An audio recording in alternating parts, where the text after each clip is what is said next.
Já oramos, nesta noite eu quero conversar com você, lendo um texto do Antigo Testamento, de forma contemporânea, atual, relevante, aplicada. Um texto que não é um texto muito falado, muito abordado das Escrituras, um texto em Samuel que não é tão lido assim, mas hoje nós vamos ver que esse texto tem preciosidades, sabe?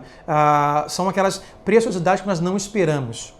Como aquele cheddar extra na batata que você compra, né? Quando você compra um hambúrguer e você abre a bolsa em casa e vieram dois, opa, não contava com isso, é um bônus, é um extra. Então esse texto pode ser para nós hoje esse extra, esse bônus, ok? E o tema que nós vamos conversar hoje é esse: sejamos corajosos. Eu quero hoje falar sobre medo e coragem. Sei que falei isso já assim começamos a nossa quarentena, mas sejamos corajosos. E antes de ler o texto, eu vou situar você sobre o texto. A história é a seguinte. A história diz que o reinado dos Moabitas, o seu rei, chamado Hanum, ele morre. E quando ele morre, ele era muito amigo do rei Davi. E Davi era íntimo, era querido dele. E Davi, então, ao saber do seu falecimento, Davi, então, envia uma comissão de homens, sabe, de forma aquela comitiva, para poder estar com o filho de Hanum, se eu não me engano, Naã, ou uma coisa parecida. Davi envia uma comitiva para estar com o filho do rei falecido, de forma de condolências, de forma de amizade. Mas quando Davi envia uma comitiva para chegar até lá, o filho do rei, ele ouve alguns dos seus conselheiros ou amigos que vão dizer assim para ele: olha, você acha que Davi enviou esses homens de forma amigável, como condolências? Não. Davi está mandando esses homens como espias. Davi quer espiar nossa terra.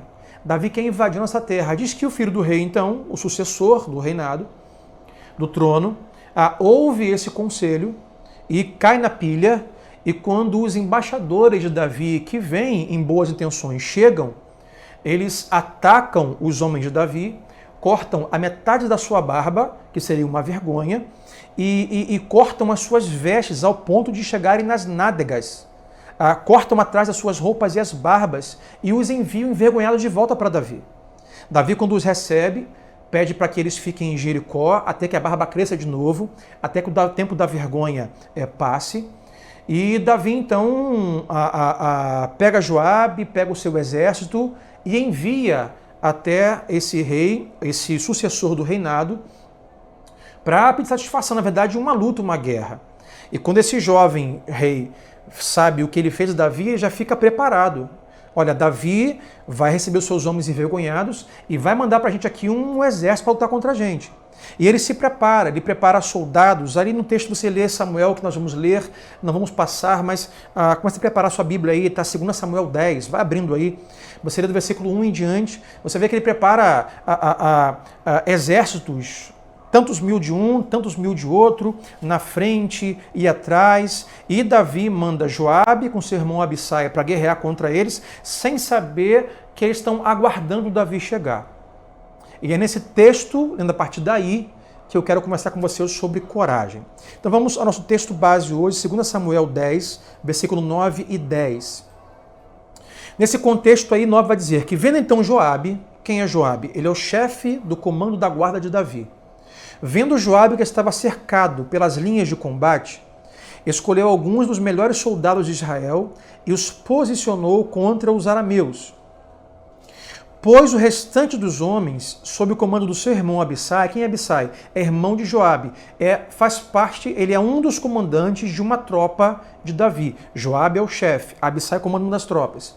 Pôs o restante dos homens sob o comando de seu irmão Abissai e os posicionou contra os amonitas. Então entenda aqui, os amonitas são esse povo, o qual perderam o seu rei e o seu sucessor preparou tropas. Mas não só preparou tropas dos amonitas, mas ele preparou outras tropas, o texto vai dizer, dos arameus, dos sírios. Então o texto vai dizer que Joabe, quando chega a esse investimento de uma guerra, para dar conta da vergonha que sofreram, ele encontra um exército à sua frente, dos amonitas, e encontra um exército na sua retaguarda dos arameus. Ou seja, Joabe percebe que ele caiu numa armadilha. E o texto vai dizer que ele pega o seu irmão Abissai e fala assim: Abissai, você enfrenta aqui a frente dos amonitas e eu vou enfrentar atrás aqui dos arameus, porque nós caímos em uma armadilha. Tem guerra na frente, tem guerra atrás, tem guerra na direita, tem guerra na esquerda. Ou seja, nós temos guerra por todos os lados. Temos luta a travar por todos os lados. E quando eu li esse texto, eu pensava se não é bem assim que acontece com a gente. Não sei se é assim que você vive hoje, você está enfrentando hoje guerras e lutas de mais de um lado. Você de repente está agora preocupado com o seu filho, por conta de saúde, por conta de colégio a pagar, não sei. Mas enquanto você luta com isso, você recebe uma outra notícia. Quem sabe no seu trabalho te ligaram te avisando: olha, por motivo de custo, de quarentena, estamos cortando o nosso quadro de funcionários e pedimos que você se prepare, mas você vai ser mandado embora. Então você se preocupava com o seu filho, com a saúde, com o colégio dele, mas como se não bastasse, você recebe uma outra guerra de um outro lado. E quantas vezes nós estamos guerreando 2, 3 guerras ao mesmo tempo? Assim estava Joabe e Abissai. Guerreamos guerras distintas e parece que as guerras vêm por todos os lados. Elas têm muitos tamanhos, têm cores, têm jeitos. Às vezes parece que nossas lutas nós poderíamos comprar e adquirir numa loja de magazine. Tiremos a prateleira só sobre guerras a travar. Lá teria tamanho M, tamanho P, escolha a sua guerra, a cor. E temos muitas guerras e de muitos tamanhos.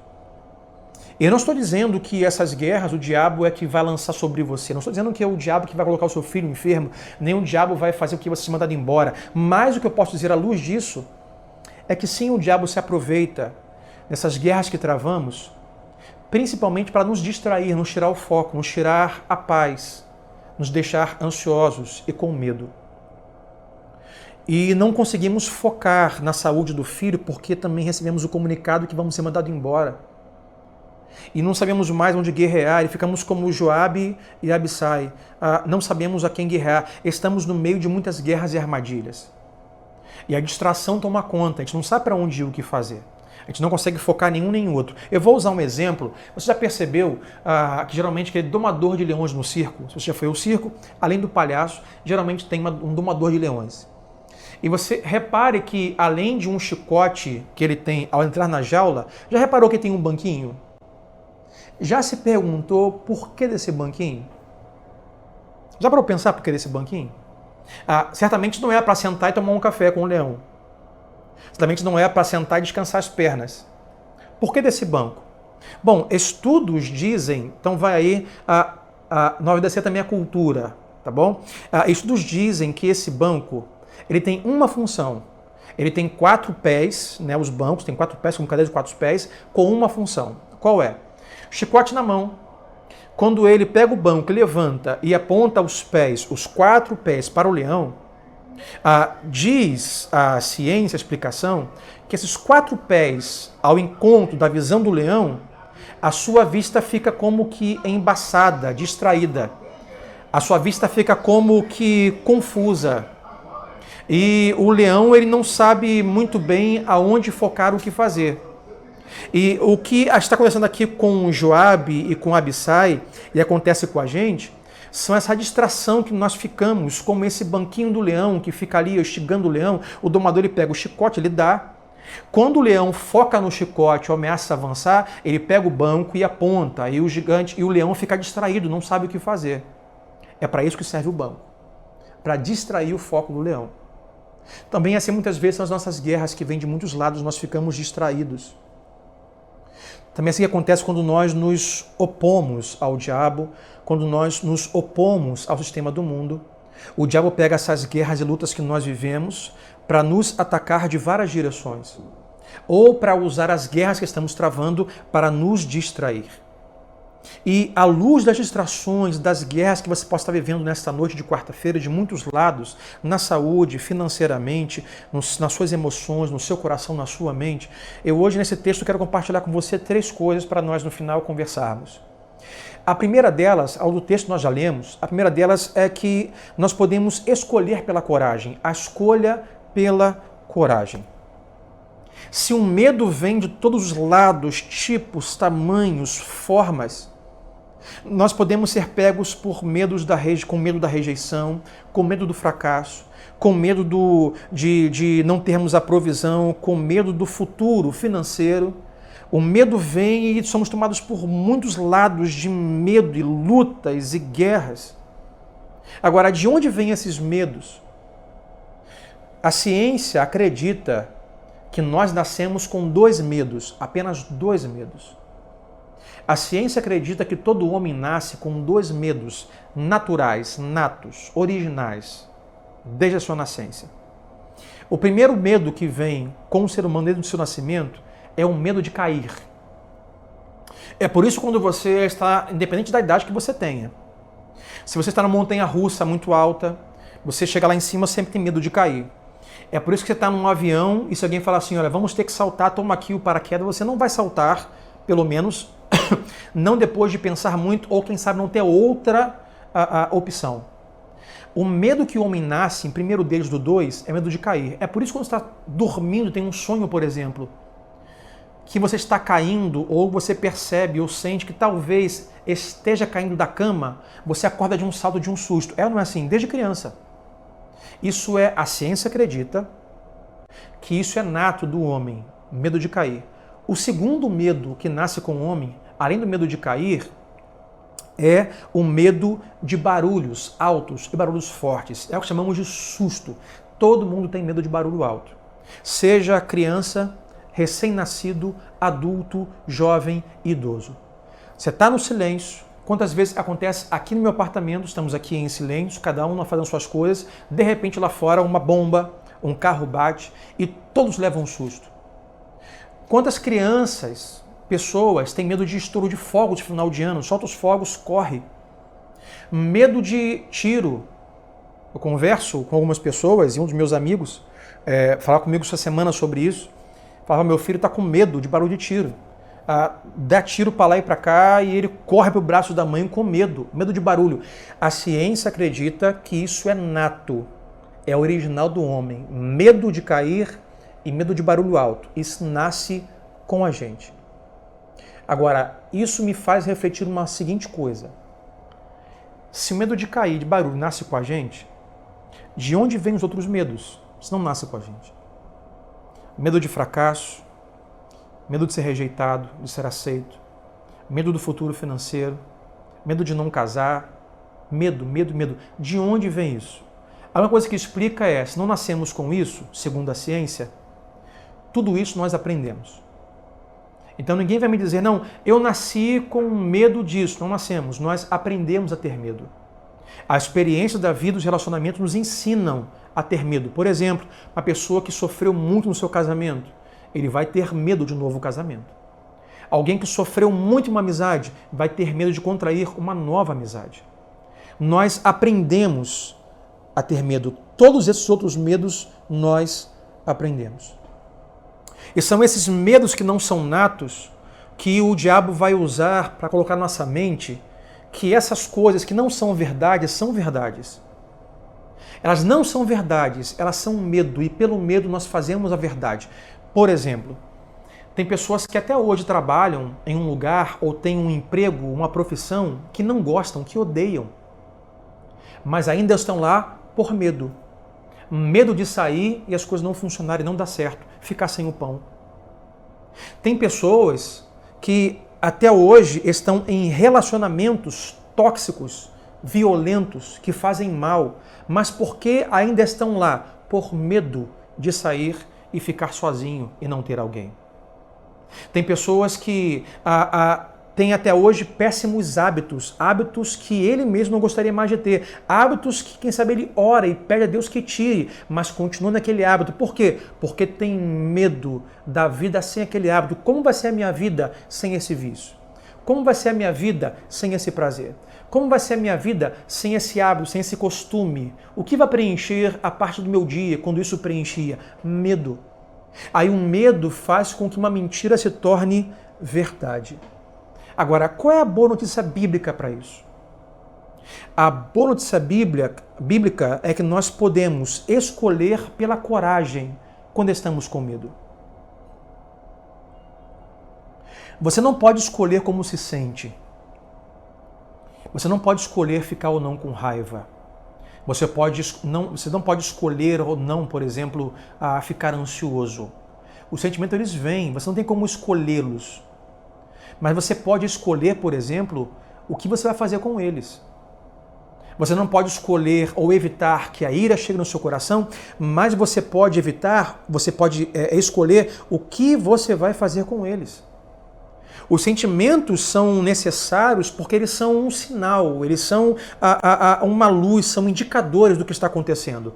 Por exemplo, estou com uma dor de cabeça. Tudo bem, não é um sentimento emocional, mas isso é um indicador. Pode ser o meu fígado, pode ser cansaço, pode ser pressão alta. Estou com um sentimento de amargura. Isso é indicador de que algo não está ajustado. Agora, o sentimento não deve passar de indicador, indicando que algo não está bom, que há um desajuste. Ele deve parar aí. O problema é quando o sentimento passa de indicador para guia. O sentimento passa a guiar a nossa vida. Então a amargura nos guia, o medo nos guia, a ira nos guia, o ciúme nos guia, o orgulho nos guia, a inveja nos guia. Esse é o problema. Não podemos impedir que eles cheguem, que sejam indicadores de que algo não está bom no casamento, na saúde, mas nós não podemos deixar eles nos guiar. De igual maneira, eu lembro daquele episódio onde está Jesus com os discípulos no barco e a tempestade está acontecendo. A gente não pode evitar que as tempestades cheguem, mas a gente pode escolher e decidir com qual espírito nós vamos passar por essa tempestade. Os discípulos estão na polpa do barco desesperados. A tempestade está lá. Eles escolheram enfrentar a tempestade com medo, ansiosos, desesperados. Enquanto isso, Jesus está dentro do barco, dormindo. Porque ele decidiu e escolheu passar pela tempestade com um espírito de paz, de confiança, de tranquilidade. Sabe? Então, a boa notícia diante do medo é que nós, mesmo diante do medo inevitável, sentimento inevitável, tempestade inevitável, nós podemos escolher como vamos enfrentar, com que sentimento vamos passar, com que espírito vamos passar. Eu digo, podemos escolher passar isso de forma corajosa. Mas pastor, como eu vou ter coragem diante do medo? A coragem não é você sentir medo. A coragem não é ausência de medo. A coragem é você continuar avançando independente do medo. É continuar prosseguindo independente do medo. É continuar avançando independente do que você está sentindo. Isso é coragem. Você acha que quem vai saltar de um avião com um paraquedas não está com medo? Está com medo, mas ele escolhe ter coragem diante do medo. Então, se você hoje está passando por um tempo de medo, de incerteza, de lutas por muitos lados, onde a sua mente, o diabo está usando para poder distrair você, você não consegue focar, não consegue guerrear, hoje, o que Deus nos ensina é, você pode escolher pela coragem e dizer, eu vou passar por isso de forma confiante e corajosa. É isso que Joabe e Abissai fazem. Porque olha o que vai dizer o versículo 11 de 2 Samuel 10.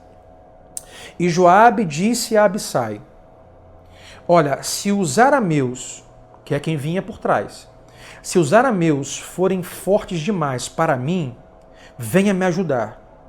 Mas se os amonitas, que vêm pela frente, isso Joabe, forem fortes demais para você, Abissai, eu vou ajudar você.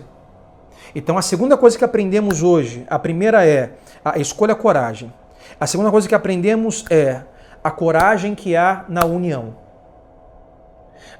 Precisamos fazer uso da coragem que existe na união e na unidade. Olha o que Joabe diz a Abissai. Abissai, se o exército for muito forte para você, eu vou aí te ajudar. Ajudar você a ser corajoso. Agora, se o meu exército for forte demais para mim, você corre aqui e me ajuda a ser corajoso. Sabe o que é isso? Nós precisamos nos unir, nos relacionar, ter pessoas para nos ajudar a ser corajosos. A verdade é que nós precisamos de ajuda de pessoas. Precisamos encontrar ajuda em outros lugares. Não apenas em nosso coração e mente, mas em outros lugares. Precisamos encontrar... Agora, pastor, Sandro, aonde eu posso ir para encontrar coragem? Aonde eu posso ir para, na unidade, me sentir fortalecido? Ora, o primeiro lugar deles é o lugar que estamos impedidos de ir. A comunidade dos discípulos de Jesus. A igreja do Senhor. Se tem um lugar que pode fortalecer a sua vida, por isso que devemos ansiar e aguardar, e quando voltarmos com o pé na porta, de forma figurada, voltarmos com alegria, com tudo, é o dia que nós pudermos voltar aos encontros presenciais. Porque se tem um lugar de união e unidade, de abraço, de amizade, que nos fortalece, que nos traz coragem, é na comunhão dos santos. É onde podemos encorajar uns aos outros. É onde podemos orar uns pelos outros. Ali encontramos coragem. Mas, pastor, estamos agora impedidos de praticar tal coisa. Bom, o segundo lugar que podemos ir, nos unir, encontrar união e coragem é a palavra de Deus. Se una às verdades das Sagradas Escrituras, se una às verdades da Bíblia, mas também se una a pessoas, mesmo não podendo estar presencialmente. Por exemplo, esse encontro hoje aqui é um encontro fundamental para você ser fortalecido, para você encontrar encorajamento na leitura da palavra e com os irmãos. Enquanto eu prego a palavra, enquanto eu anuncio o Evangelho, eu creio que na sua casa o Espírito de Deus, que é o próprio Deus, traz coragem, traz a firmeza ao seu coração e à sua mente. Mas o principal aqui é saber que há muita coragem na unidade, na união. Alguém diz assim, pastor, mas para mim eu não sou muito fã de igreja. Há hoje aí uma geração crítica da igreja, uma geração que é contra a igreja, contra o congregar, sabe? E é um problema sobre isso, porque se tem uma coisa que Deus morreu por, e foi a melhor coisa que ele já fez, foi a sua igreja, o seu povo. E eu entendo da seguinte maneira, se você é daqueles que gosta de criticar a igreja, claro, não estou ausentando, certo? Falsos profetas, falsos pastores, lobos, que estão aí para desvirtuar a palavra de Deus, o Evangelho. Cada um tem o seu preço a pagar, cada um dará conta de si. Estou falando sobre a igreja de Cristo como um todo. Não estou falando sobre instituição religiosa, sobre CNPJ. A igreja como um todo. Sabe, Jesus morreu pela sua igreja.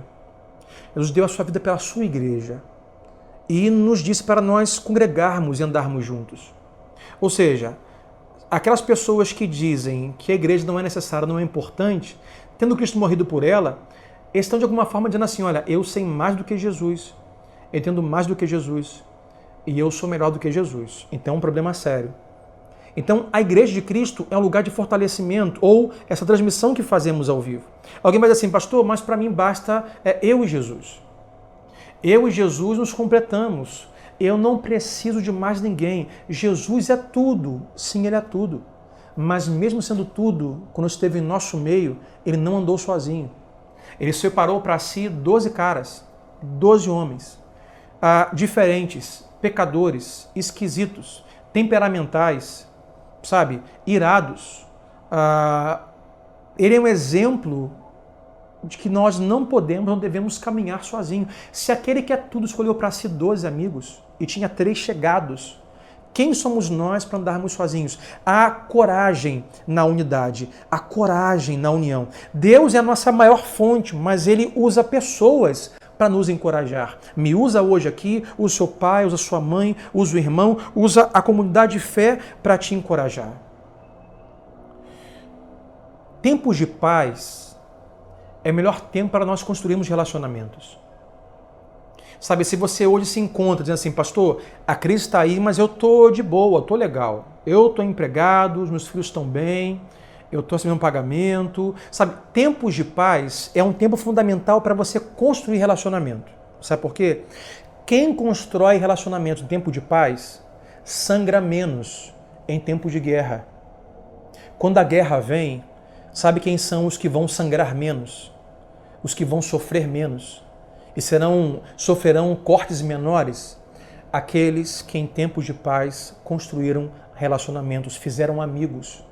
E no tempo de guerra, como Joabe tinha Abissai, olha, se o seu lado aí pegar, cara, eu vou pro teu lado e vou te dar coragem e vamos junto. Se pegar para mim aqui, você corre para cá e vamos junto. Sabe o que é isso?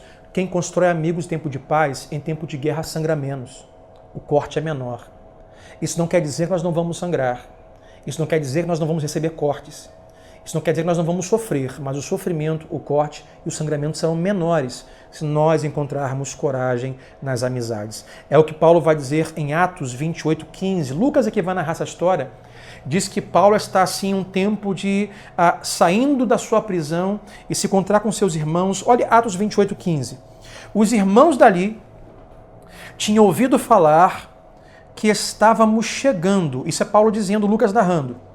E foram até a praça de Ápio e as 3 vendas para nos encontrar. Vendo-os, olha o que Lucas diz, vendo-os, Paulo deu graças a Deus e sentiu-se encorajado. Paulo se sentiu encorajado após um tempo de prisão, incomparavelmente pior a nossa quarentena, após um tempo de isolamento não social, Paulo se sente encorajado a se unir somente em ver os irmãos. Você precisa escolher a coragem e precisa construir bons relacionamentos para sangrar menos nas suas lutas e guerras. Que às vezes, se você não sabe o que fazer para vencer a guerra, pelo menos você precisa saber aonde ir. Se você não tem a resposta do que fazer, você pelo menos precisa saber a quem você ir, quem vai te ajudar. Deus, sua palavra, os relacionamentos e os irmãos. Versículo 12. Olha o que vai terminar Joabe dizendo: seja forte e lutemos com bravura pelo nosso povo e pelas cidades do nosso Deus. E que o Senhor faça o que for da sua vontade. Eu vou ler de novo. Seja forte, sejam fortes, vamos lutar com bravura pelo nosso povo e pelas cidades do nosso Deus, e que o Senhor faça o que for de sua vontade. A primeira coisa que aprendemos aqui é escolhermos ser corajosos diante do medo, porque se aprendemos a ter medo, temos que aprender a ser corajosos. A segunda coisa é buscarmos unidade, buscarmos coragem na união, nos relacionamentos. E a terceira coisa é saber que nós temos um chamado à coragem. Temos um chamado a sermos corajosos. Joabe fala assim ao povo: gente, vamos lutar, vamos ser fortes. Vamos fazer isso pelo nosso povo, pela cidade do nosso Deus, e o Senhor vai fazer segundo a sua vontade. Aqui a palavra coragem, a palavra forte aqui, significa algo muito além de um pensamento pequeno de coragem, de pular de um avião, por exemplo, coragem de comprar alguma coisa no crédito não tendo dinheiro na conta. Vai além disso. Aqui a palavra usada para coragem é a palavra se amarrar, se prender bem. A palavra significa se enrolar, se apegar firmemente. Imagina uma corda, uma grande corda. Aqui a palavra forte, a palavra coragem, quer dizer você como se você estivesse amarrado em uma corda muito forte, enrolado nela, se estivesse ali preso, envolvido, firme, sabe, inabalável. É isso que significa a palavra coragem. Que Joabe diz, e nós fazemos uso nesta noite de quarta-feira, é se enrole, se amarre corajosamente, firmemente em Deus. Se o medo é algo que nós aprendemos ao longo da vida, porque nós não nascemos com os medos, medo de fracassar, de ficar sozinho, medo de ficarmos sem a provisão financeira, medo de ficarmos doentes, medo de morrer. Agora, no medo de ficar com falta de ar, ficar sem ar, coronavírus está aí nas portas, medo de sair de casa. Medos. Hoje, o que a palavra de Deus nos ensina é, primeiro, escolha ser corajoso. Decida. Diga a Deus, diante dos meus medos, eu quero ser corajoso. Senhor, me ensina, me ajuda. Eu preciso ser corajoso. Disso depende as minhas emoções, o meu casamento, a saúde da minha casa, do meu trabalho. Decida.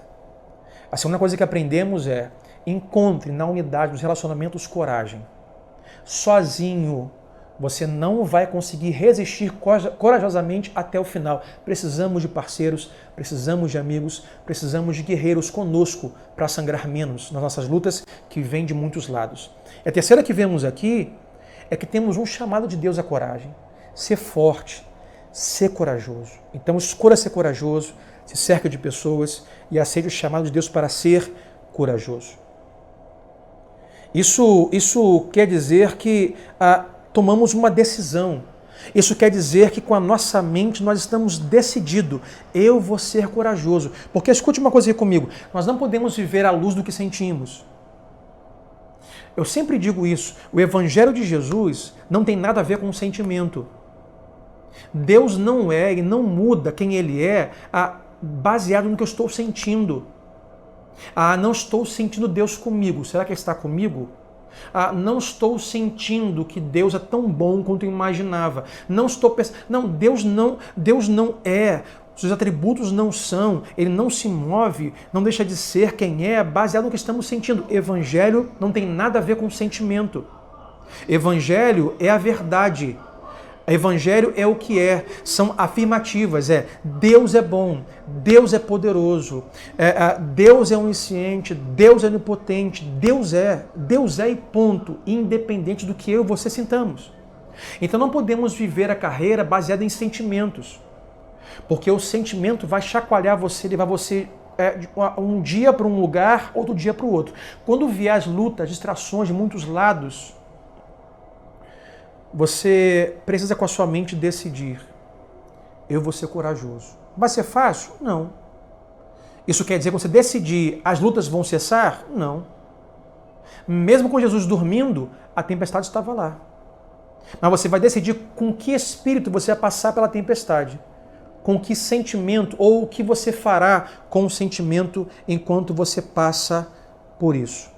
As lutas e os sentimentos não vão conseguir chacoalhar você se você estiver decidido a ter coragem e aceitar o chamado de Deus a ser corajoso. Eu vou terminar com um texto bíblico, Hebreus 12, versículo 12, aonde os Hebreus vai dizer assim: portanto, fortaleçam as mãos enfraquecidas e os joelhos vacilantes. Fortaleçam as mãos enfraquecidas e os joelhos vacilantes. O que está bambo na sua vida hoje, nessa quarentena? Será que as suas mãos estão enfraquecidas? Mãos falam de poder, de feitos, realizações, fala de vontade, sabe? A liberdade, poder para fazer, para conquistar, a tomar atitude, decisões. Ou será que o que está enfraquecendo na sua vida hoje são os seus joelhos?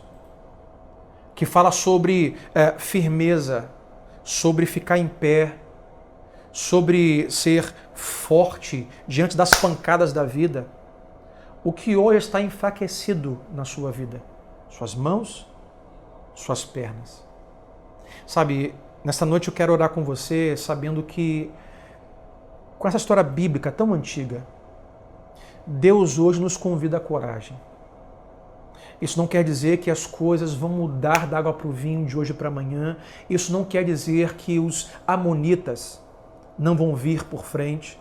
Isso não quer dizer que outros exércitos virão por trás.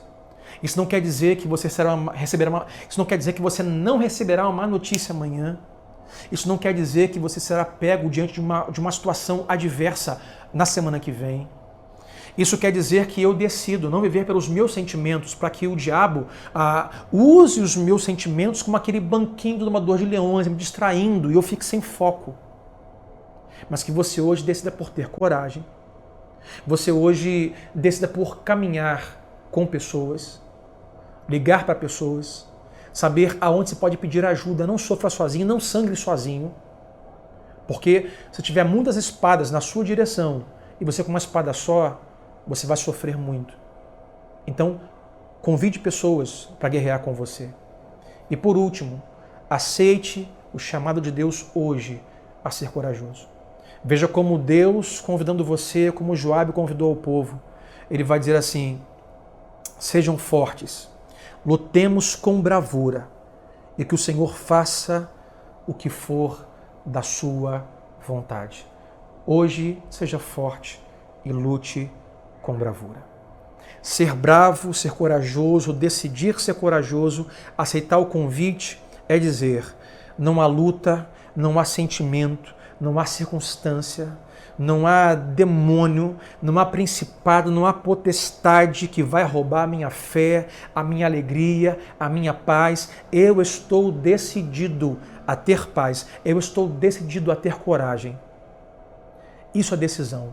é aceitar o convite à coragem. É dizer, Deus é maior do que qualquer coisa que venha ao meu redor e eu sei, como diz Joabe, que Ele vai sempre cumprir a sua vontade. Então quero hoje convidar você à oração. Eu quero me unir a você hoje como um soldado, um guerreiro, com a espada da oração para ajudar você com as suas ansiedades, os seus medos. Os medos que você aprendeu e contraiu na sua experiência de vida. Quem sabe você hoje tem medo que você não tinha há 5 anos atrás. Mas você foi lançado em um lugar que você aprendeu a temer. E você não consegue fazer outra coisa a não ser ter medo. Hoje eu quero rogar a Deus com você para que Deus dê a você coragem, que você aceite o chamado a ter coragem e que você decida passar pelo que você passa e enfrenta de forma corajosa. Então vamos orar na sua casa, curva a sua face, coloca a mão no seu coração e creia, enquanto nós oramos, que Deus pode fazer isso hoje. Mas aquilo que você precisa fazer, você precisa decidir e dizer, Deus, hoje eu decido, Pai, decido enfrentar o que estou enfrentando corajosamente. Deus, hoje eu decido encontrar parceiros para lutar comigo. Deus, hoje eu decido encontrar, Senhor, coragem na reunião dos santos, na Tua casa, Senhor, na Tua palavra. Hoje eu decido, Pai, aceitar o Teu convite a lutar de forma corajosa. Vamos orar, Pai. Nós te damos graças nessa noite de quarta-feira, pelos meus irmãos que hoje estão reunidos, ó Pai, nesse encontro, mesmo que de forma nas redes sociais, de forma não presencial. Eu peço a Deus que hoje o Senhor ajude os corações que têm tanto medo, Pai. Quem sabe há pessoas hoje, Deus, que não sabem que luta travar, porque há uma luta pela frente, há uma luta por trás. Há, Senhor, um exército que vem pela direita e vem pela esquerda. Deus não sabe se guerreiam a guerra dos filhos, se guerreiam as guerras do trabalho, da vida financeira, da saúde. Deus, mas peço que hoje o Senhor dê foco, dê coragem, dê ousadia, que Ele guerreie, ó Pai, de forma corajosa, que Ele decida nesta noite, ó Deus, mesmo que isso não evite o sangramento, mesmo que isso não evite, Deus, o corte, a guerra, mas que decida, Pai, passar por isso de forma corajosa, passar por isso, ó Pai, não sozinho, mas acompanhado, Deus, e eu sei que Ele vai vencer, ó Pai, esse momento, vai chegar do outro lado, ó Pai, desta corrida tão difícil, ó Deus, corajosamente. Então faz isso para os corações que estão ansiosos, que estão com medo. Deus nos ajude a ter coragem. E mesmo quando nós não consigamos encontrar respostas para tudo, possamos, Senhor, encontrar e saber pelo menos a quem vai nos socorrer, a quem vamos pedir ajuda e qual é o lugar que podemos encontrar socorro. Que assim possamos encontrar socorro na reunião dos santos, no ombro amigo, nos irmãos da comunidade de fé, na tua igreja, Pai, que está lá aberta terça e quinta, num telefonema, pelo WhatsApp. Deus, assim, Senhor, faça conosco e que hoje aceitemos o chamado de travar nossas guerras de forma corajosa e lutemos, Deus, as nossas guerras, como vai dizer Joabe, com bravura, com coragem, porque o Senhor certamente fará tudo aquilo que for da tua vontade. Então hoje, Deus, fortaleça nossas mãos, dá-nos a Deus coragem de decisão, coragem de ação e fortaleça, Pai, hoje nossos joelhos, nos dê, ó Deus, firmeza. Nos dê, Pai, nesta noite essa firmeza, Deus, de postura. Quando vier as tempestades e sofremos aquela pancada no peito, permanecemos ali, Deus, inabaláveis em Ti. É assim que eu rogo e peço nesta noite, Pai, em nome de Jesus. Amém e amém.